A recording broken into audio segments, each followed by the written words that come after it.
സിമ്പിളായിട്ട് വീട്ടിൽ പ്രാക്ടീസ് ചെയ്യാവുന്ന കുറച്ച് ഭക്ഷണക്രമങ്ങൾ, ഒഴിവാക്കേണ്ട 5 ഭക്ഷണങ്ങൾ, നിങ്ങൾ ഉൾപ്പെടുത്തേണ്ട 5 ഭക്ഷണങ്ങൾ, അതുപോലെ നിങ്ങൾക്ക് വളരെ സിമ്പിളായിട്ട് വീട്ടിൽ നിന്ന് പ്രാക്ടീസ് ചെയ്ത് നോക്കാവുന്ന ചില യോഗ ടെക്നിക്സും കൂടി ഞാൻ പറഞ്ഞുതരാം. ചുമ എന്ന് പറയുമ്പോൾ നമ്മൾ കൂടുതലായി ആലോചിക്കുക ശ്വാസകോശ സംബന്ധമായ പ്രശ്നം എന്നുള്ളതാണ്. എന്നാൽ നല്ല രീതിയിൽ അസിഡിറ്റി അല്ലെങ്കിൽ GERD എന്നൊരു അവസ്ഥയുണ്ടെങ്കിൽ തീർച്ചയായും നിങ്ങൾക്ക് പലപ്പോഴും ഡ്രൈ കഫ് ഉണ്ടാവാൻ സാധ്യതയുണ്ട്.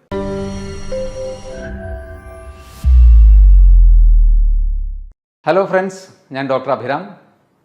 പൊതുവെ ക്ലിനിക്കിൽ പല അസുഖങ്ങളുമായി വരുന്ന രോഗികൾ ചിലപ്പോൾ ഒരു തലവേദനയാവാം, അല്ലെങ്കിൽ ഒരു സ്കിൻ കംപ്ലയിൻ്റ് ആവാം, അല്ലെങ്കിൽ ഒരു ജോയിൻറ്റ് പെയിൻ ആവാം. ഇത്തരത്തിലുള്ള അസുഖങ്ങൾ പറയുന്നതിൻ്റെ കൂടെ നമ്മൾ പലപ്പോഴും ഹോമിയോപ്പതിക് പേഴ്സ്പെക്റ്റീവിൽ നമ്മൾ ചോദിക്കാറുണ്ട്, നിങ്ങൾക്കിത് കൂടാതെ വേറെ എന്തെങ്കിലും അസുഖങ്ങളുണ്ടോ എന്നുള്ളത്. ഒട്ടുമിക്ക ആൾക്കാരും, ഒരു 90% ആൾക്കാരും പറയുന്ന ഒരു കാര്യമാണ്, ഡോക്ടർ എനിക്ക് ഗ്യാസിൻ്റെ ബുദ്ധിമുട്ടുണ്ട്. അത്ര കോമൺ ആണ് ഈ ഒരു അസിഡിറ്റി അല്ലെങ്കിൽ ഗ്യാസ് റിലേറ്റഡ് ആയിട്ടുള്ള പ്രശ്നങ്ങൾ. അതിൽ തന്നെ നമുക്ക് ഏറ്റവും കൂടുതൽ ഗ്യാസിൻ്റെ പ്രശ്നങ്ങൾ ഉണ്ടാക്കുന്ന ഒരു കണ്ടീഷനാണ് GERD അല്ലെങ്കിൽ ഗ്യാസ്ട്രോ ഈസോഫാജിയൽ റിഫ്ലക്സ് ഡിസീസ് എന്ന് പറയും. അതായത് നമ്മുടെ അന്നനാളത്തിലേക്ക് ആമാശയത്തിൽ നിന്ന് കുറച്ച് പാതി ദഹിച്ച ഭക്ഷണ ശകലങ്ങൾ കുറച്ച് തിരിച്ചു കയറുന്നൊരവസ്ഥയാണത് GERD എന്നുള്ളത്. അപ്പോൾ ഇത് വളരെ കോമൺ ആയിട്ടുള്ള ഒരു അസുഖമാണ്. ഇതുകൊണ്ട് നിങ്ങൾക്ക് അസിഡിറ്റി, ബ്ലോട്ടിംഗ്, അതുപോലെ പുളിച്ചു തേട്ടൽ, നെഞ്ചരിച്ചൽ, വയറ് വീർക്കൽ, ഒരുപക്ഷെ മലശോധന പ്രശ്നങ്ങൾ, ഇതൊക്കെ ഇതുമായി റിലേറ്റഡ് ആയിട്ട് ഉണ്ടാവാൻ സാധ്യതയുണ്ട്. കാരണം അടിസ്ഥാനപരമായി ഇത് ബാധിക്കുന്നത് നമ്മുടെ ദഹന വ്യവസ്ഥയെ തന്നെയാണല്ലോ. ഈ ഒരു അസുഖത്തിൻ്റെ പ്രധാന ലക്ഷണങ്ങളായിട്ട് കാണുന്നത് പലപ്പോഴും വളരെ കോമൺ ആയിട്ട് പേഷ്യൻസ് പറയുന്ന ഒരു കാര്യമാണ്, ഡോക്ടറെ പുട്ടൊക്കെ കഴിക്കുക, അല്ലെങ്കിൽ കടല കൂടുതൽ കൂട്ടുമ്പോൾ, പരിപ്പ് വർഗ്ഗങ്ങൾ കൂട്ടുമ്പോൾ അപ്പോഴൊക്കെ വല്ലാതെ നെഞ്ചരിച്ചിൽ വരുന്നു, അല്ലെങ്കിൽ പുളിച്ചു തേട്ടൽ വരുന്നു, വയറ് വീർക്കുന്നു. ശരിക്ക് ഇതല്ല കേട്ടോ ഇതിൻ്റെ പ്രശ്നം. കഴിക്കുന്ന ഭക്ഷണമല്ല പ്രശ്നം, കഴിക്കുന്ന രീതിയാണ് പ്രശ്നം. നിങ്ങളുടെ ലൈഫ് സ്റ്റൈൽ തന്നെയാണ് ഇതിലത്തെ പ്രശ്നം. അത് ശ്രദ്ധിച്ചു കഴിഞ്ഞാൽ നിങ്ങൾക്ക് വളരെ സിമ്പിളായിട്ട് ഈ ഒരു അസുഖത്തെ നിങ്ങൾക്ക് മാറ്റാൻ കഴിയും. പ്രത്യേകിച്ച് ഒരു കുഴപ്പമില്ലാതെ നിങ്ങൾക്ക് മുന്നോട്ട് പോകാൻ കഴിയും. കാരണം ഇത്തരത്തിലുള്ള അസുഖങ്ങൾ കാലക്രമേണ ചിലപ്പോൾ സ്റ്റൊമക്കിൽ, നമ്മുടെ ആമാശയത്തിൽ അൾസറായിട്ട് വരാനും പക്ഷേ അത് ക്യാൻസറായി മാറാനും ഒക്കെ ഉള്ളൊരു ടെൻഡൻസി പറയുന്നുണ്ട്, സയൻസിൽ അങ്ങനെ പറയുന്നുണ്ട്. അതുകൊണ്ട് തന്നെ നിങ്ങൾ അങ്ങനെ അതിനെ അത്ര അവഗണിക്കണ്ട. പലരും എളുപ്പത്തിന് വേണ്ടി ആൻറ്റാസിഡ്സ് വാങ്ങി കഴിക്കാറുണ്ട്. അതും ലോങ് റണ്ണിൽ നിങ്ങളുടെ ഒരു ആസിഡ് സെക്രീഷനെ കുറയ്ക്കുകയാണ് ചെയ്യുന്നത്. അപ്പോൾ ഇതിൻ്റെ കൂടെ നിങ്ങൾക്ക് വളരെ സിമ്പിളായിട്ട് വീട്ടിൽ പ്രാക്ടീസ് ചെയ്യാവുന്ന കുറച്ച് ഭക്ഷണക്രമങ്ങൾ, ഒഴിവാക്കേണ്ട 5 ഭക്ഷണങ്ങൾ, നിങ്ങൾ ഉൾപ്പെടുത്തേണ്ട 5 ഭക്ഷണങ്ങൾ, അതുപോലെ നിങ്ങൾക്ക് വളരെ സിമ്പിളായിട്ട് വീട്ടിൽ നിന്ന് പ്രാക്ടീസ് ചെയ്ത് നോക്കാവുന്ന ചില യോഗ ടെക്നിക്സും കൂടി ഞാൻ പറഞ്ഞുതരാം.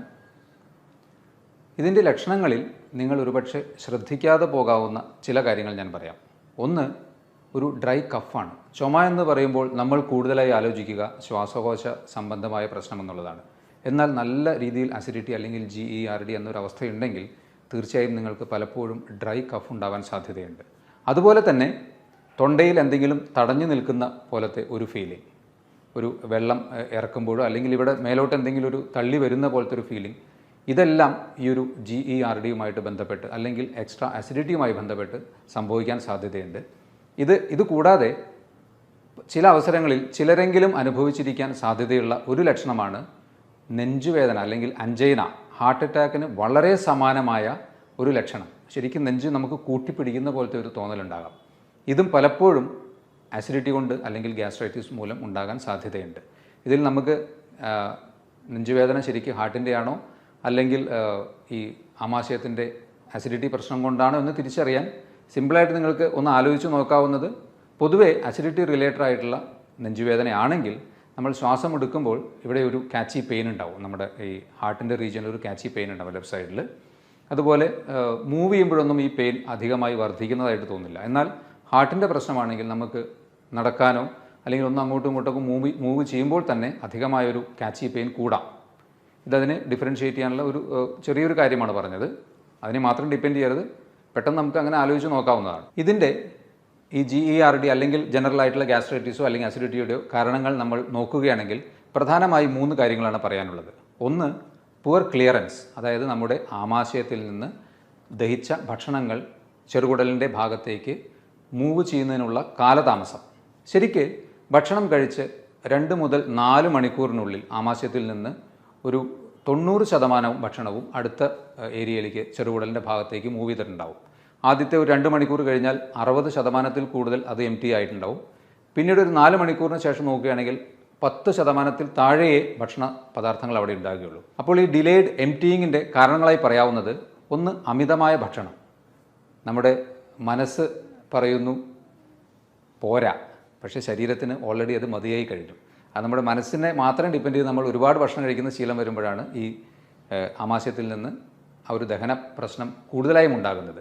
ഇതുകൂടാതെ ഭക്ഷണം കഴിഞ്ഞ ഉടനെ നിങ്ങൾ ഒരു കുമ്പിട്ട് ഒരു ജോലി ചെയ്യുക, ഈ ഹിപ്പിൻ്റെ ഭാഗം വളച്ച് കൂടുതലായി ജോലി ചെയ്യുന്നൊരവസ്ഥയുണ്ടെങ്കിൽ ഈ പ്രശ്നം ഉണ്ടാവാൻ സാധ്യതയുണ്ട്. അതുപോലെ തന്നെ ഭക്ഷണം കഴിഞ്ഞ ഉടനെ കുറച്ചൊരു ഹെവി മീൽ എന്ത് കഴിഞ്ഞാലും കുറച്ചൊന്ന് മൂവ് അറൗണ്ട്, കുറച്ച് നടന്നതിന് ശേഷം കിടക്കുക. കഴിഞ്ഞ ഉടനെ പോയി കിടക്കുന്നത് തീർച്ചയായിട്ടും ഇത്തരത്തിൽ അസിഡിറ്റിക്ക് ഒരു ടെൻഡൻസി ഉണ്ടാക്കും. അമിത വണ്ണമുള്ളവരിലും ഈ ഒരു അസിഡിറ്റിയുടെ ടെൻഡൻസി ഉണ്ടാവാൻ സാധ്യതയുണ്ട്. അതുപോലെ പലരും ചെയ്യുന്ന ഒരു കാര്യമാണ്, രാത്രിയൊക്കെ ഡിന്നറിന് ശേഷം ഒന്നാമത് ലേറ്റായി ഭക്ഷണം കഴിക്കുന്നു, അത് കഴിച്ചതിന് ശേഷം ടി വിയൊക്കെ കണ്ടിരുന്ന് റിലാക്സ്ഡ് ആയിട്ട് ചിലപ്പോൾ ചെറിയ സ്നാക്സ് പോലെയുള്ള എന്തെങ്കിലും എടുത്ത് കഴിക്കുന്ന ശീലമുള്ളവർക്കൊക്കെ ഉറപ്പാണ് ഈ ഒരു അസിഡിറ്റി ഉണ്ടാകുമെന്നുള്ളത് സംശയമില്ല. GERDയുടെ രണ്ടാമത്തെ ഒരു കാരണമായി പറയാവുന്നത് വീണ്ടും ആമാശയത്തിൽ നിന്ന് ഭക്ഷണങ്ങൾ അടുത്ത ഭാഗത്തേക്ക് മൂവ് ചെയ്യാനുള്ള കാലതാമസം തന്നെയാണ്.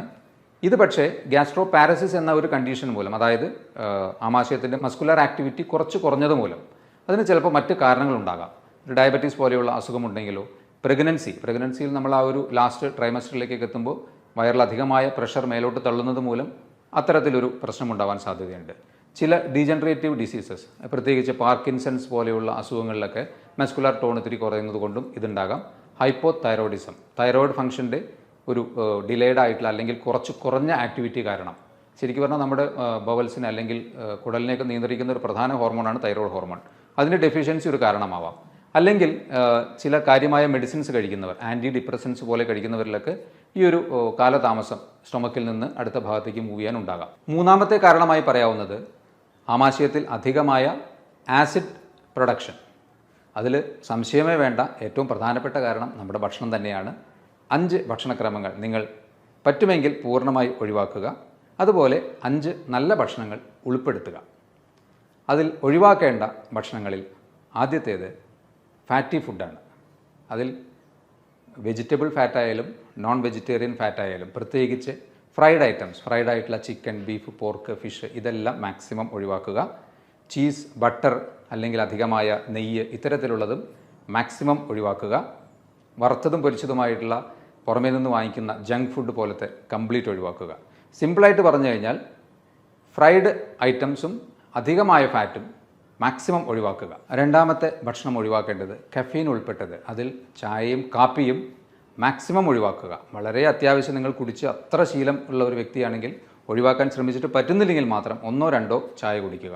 പലരും 2 പേര് കൂടിയിരിക്കുമ്പോഴേക്കും പറയും നമുക്കൊരു ചായ കുടിക്കാം അല്ലെങ്കിൽ ഒരു കാപ്പി കുടിക്കാം, വൈകുന്നേരം ഒരു ഉണർവിന് വേണ്ടി കാപ്പി കുടിക്കാം. പക്ഷേ ഇതൊക്കെ കഫീൻ കുറച്ചൊരു ആൻറ്റി ഓക്സിഡൻറ്റ് പ്രോപ്പർട്ടിയൊക്കെ ഉണ്ടെങ്കിലും അധികമായി ചെല്ലുമ്പോൾ അത് ആസിഡിറ്റി ഉണ്ടാക്കുന്നുണ്ട്. അതുപോലെ തന്നെ തലവേദന പോലെയുള്ള പ്രശ്നങ്ങളൊക്കെ ഉണ്ടാക്കാം. ശരിക്കും പറഞ്ഞാൽ ഡീകാഫിനേഷൻ എന്ന ഒരു മെത്തേഡിൽ അധികമായി കാപ്പി കുടിച്ചിരുന്ന വ്യക്തികളിൽ നിന്ന് അത് ഒഴിവാക്കി ഒരു പരീക്ഷണം നടത്തിയപ്പോൾ ആസിഡിറ്റി നല്ലതുപോലെ കുറഞ്ഞതായിട്ടാണ് കണ്ടിട്ടുള്ളത്. അടുത്തതായി നിങ്ങൾ ഒഴിവാക്കേണ്ടത് ചോക്ലേറ്റ്സ് ആണ്. ഈ ചോക്ലേറ്റ്സിലുള്ള മീഥൈൽ സാന്തിൻ എന്ന ഒരു കോമ്പൗണ്ട് അന്നനാളത്തിൻ്റെ താഴെയുള്ള ഭാഗത്തെ മസിൽസിനെ റിലാക്സ്ഡ് ആക്കുന്നു. ശരിക്കും പറഞ്ഞാൽ അന്നനാളത്തിന് ഒരു 1 way ഓപ്പണിംഗ് ആണ്. താഴോട്ട് നമ്മൾ ഭക്ഷണം കഴിച്ചാൽ അത് തുറക്കുന്നു, വികസിക്കുന്നു, ഭക്ഷണം ആമാശയത്തിലെത്തുന്നു, അത് ക്ലോസ് ആവുന്നു. പക്ഷേ ഇവിടെ ഈ ഒരു ചോക്ലേറ്റ്സിൻ്റെ അമിതമായ ഉപയോഗം അതിനെ റിലാക്സ്ഡ് ആക്കി കുറച്ച് ഭക്ഷണം തിരിച്ചു കയറുന്ന ഒരു ടെൻഡൻസി ഉണ്ടാക്കുന്നുണ്ട്. അപ്പോൾ ചോക്ലേറ്റ്സ് നിങ്ങൾ കംപ്ലീറ്റ് ഒഴിവാക്കുക. അഡിക്ഷൻസിൽ ആൽക്കഹോളും സ്മോക്കിങ്ങും മാക്സിമം ഒഴിവാക്കുക. കംപ്ലീറ്റ് ഒഴിവാക്കുക എന്നുള്ളത് തന്നെയാണ് എൻ്റെ സജഷൻ. പ്രത്യേകിച്ച് അസിഡിറ്റി നിങ്ങൾക്ക് ഉള്ളൊരു വ്യക്തിയാണെങ്കിൽ ഒന്നും ആലോചിക്കാനില്ല, അത് രണ്ടും ഒഴിവാക്കുക.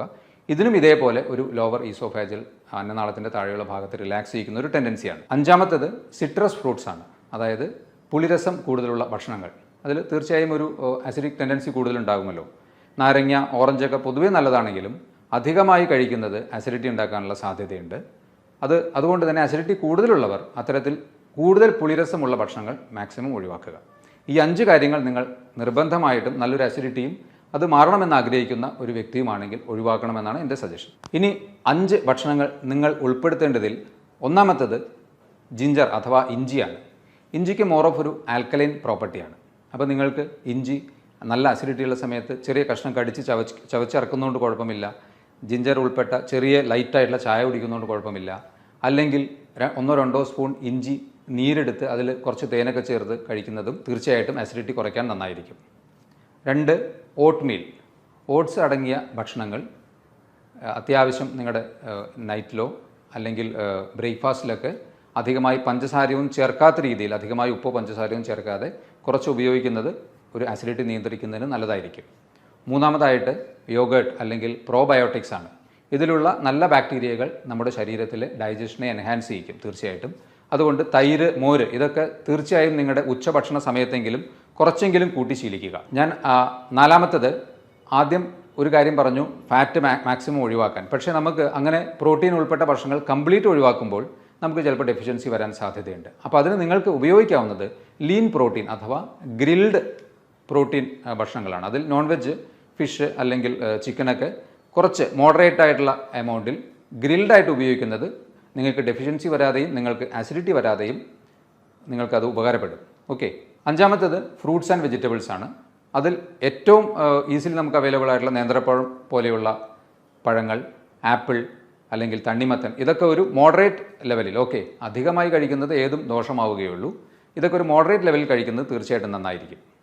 അതുപോലെ തന്നെ റോ വെജിറ്റബിൾ സാലഡ് പോലെ ഉണ്ടാക്കി കഴിക്കുന്നതോ അല്ലെങ്കിൽ കുക്ക്ഡായിട്ട് കഴിച്ചാലും വെജിറ്റബിൾസും ഫ്രൂട്ട്സും കുറച്ച് കൂടുതൽ ഉൾപ്പെടുത്തുക. കാരണം അതിൽ ഫൈബർ കൂടുതൽ ഉള്ളതുകൊണ്ട് ഡൈജഷനെ കുറച്ചും കൂടി അത് എൻഹാൻസ് ചെയ്യും. പെട്ടെന്ന് നമ്മുടെ ഡൈജഷൻ നടക്കും, മാക്സിമം അബ്സോർപ്ഷൻ നടക്കും. ഇത്രയും പറഞ്ഞതിൽ നിന്ന് നിങ്ങൾക്ക് ഈ ഒരു അസുഖം എങ്ങനെ ഉണ്ടാകുന്നു, എന്തൊക്കെയാണ് നിങ്ങൾക്ക് ഇതിൻ്റെ പ്രധാന ലക്ഷണങ്ങളായി ചിലപ്പോൾ വിട്ടുപോകാവുന്ന ലക്ഷണങ്ങൾ, അതെല്ലാം ഞാൻ പറഞ്ഞു. അതുപോലെ തന്നെ ഉൾപ്പെടുത്തേണ്ട 5 ഭക്ഷണങ്ങളും ഒഴിവാക്കേണ്ട 5 ഭക്ഷണങ്ങളും പറഞ്ഞു. ഇനി ഇതിന് വളരെ സിമ്പിളായിട്ട് നിങ്ങൾക്ക് വീട്ടിൽ തന്നെ പ്രാക്ടീസ് ചെയ്യാവുന്ന 2-3 യോഗ ടെക്നിക്സ് കൂടി ഞാൻ പറയാം. പവനമുക്താസനം. വലത്തെ കാൽ മുട്ടുമടക്കി സാവധാനം ശ്വാസമെടുത്ത് നെഞ്ചിനോട് ചേർത്ത് വെച്ച് 3-4 ശ്വാസമെടുത്തതിന് ശേഷം സാവധാനം ശ്വാസം പുറത്തേക്ക് വിട്ടുകൊണ്ട് പൂർവ്വസ്ഥിതിയിലാക്കുക.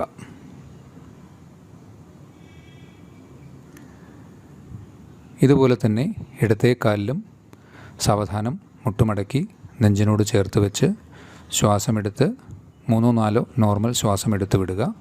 അതിനുശേഷം പൂർവ്വസ്ഥിതിയിലേക്ക് വയ്ക്കുക. ഇത് കഴിഞ്ഞാൽ 2 കാൽമുട്ടും മടക്കി നെഞ്ചിനോട് ചേർത്ത് ശ്വാസമെടുത്ത് ആ പൊസിഷനിൽ 3-4 സാധാരണ നോർമൽ ബ്രീത്തിങ് എടുത്ത് പൂർവ്വസ്ഥിതിയിലേക്ക് വയ്ക്കുക. ഒരു കാര്യം ശ്രദ്ധിക്കേണ്ടത്, നിങ്ങൾ മറ്റ് അസുഖങ്ങൾ ഉള്ള ഒരു വ്യക്തിയാണെങ്കിൽ ഈ ഒരു പ്രൊസീജിയർ ചെയ്യാതിരിക്കുകയാണ് നല്ലത്. അല്ലെങ്കിൽ നിങ്ങളുടെ ഡോക്ടറുടെ നിർദ്ദേശത്തോടു കൂടി മാത്രം ചെയ്യുക. മറ്റൊരു പ്രധാനപ്പെട്ട കാര്യം, ഒരു യോഗ മുറകളും വയറ് നിറഞ്ഞിരിക്കുമ്പോഴോ അല്ലെങ്കിൽ ഭക്ഷണം കഴിച്ചതിന് ശേഷമോ ഒരിക്കലും ചെയ്യരുത്. കഴിവതും രാവിലെ നേരത്തെ തന്നെ ചെയ്യുകയാണ് ഏറ്റവും ഉത്തമം. ഇനി നിങ്ങൾക്ക് കാൽ മുട്ടുവേദനയുള്ള ഒരു വ്യക്തിയാണെങ്കിൽ ഇതുപോലെ മുട്ടിന് പുറകിൽ കൈ പിടിച്ച് ഇതേപോലെ സാവധാനത്തിൽ ഈ ഒരു യോഗ പ്രൊസീജിയർ ചെയ്യാവുന്നതാണ്. അടുത്തത് യോഗമുദ്ര. സുഖാസനത്തിലോ പദ്മാസനത്തിലോ ഇരുന്ന് ശ്വാസം നിവർന്നിരുന്നുള്ളിലേക്ക് വലിച്ച് സാവധാനം ഇതുപോലെ വലത്തെ കാൽമുട്ടിൽ തല ചേർത്ത് വയ്ക്കുക.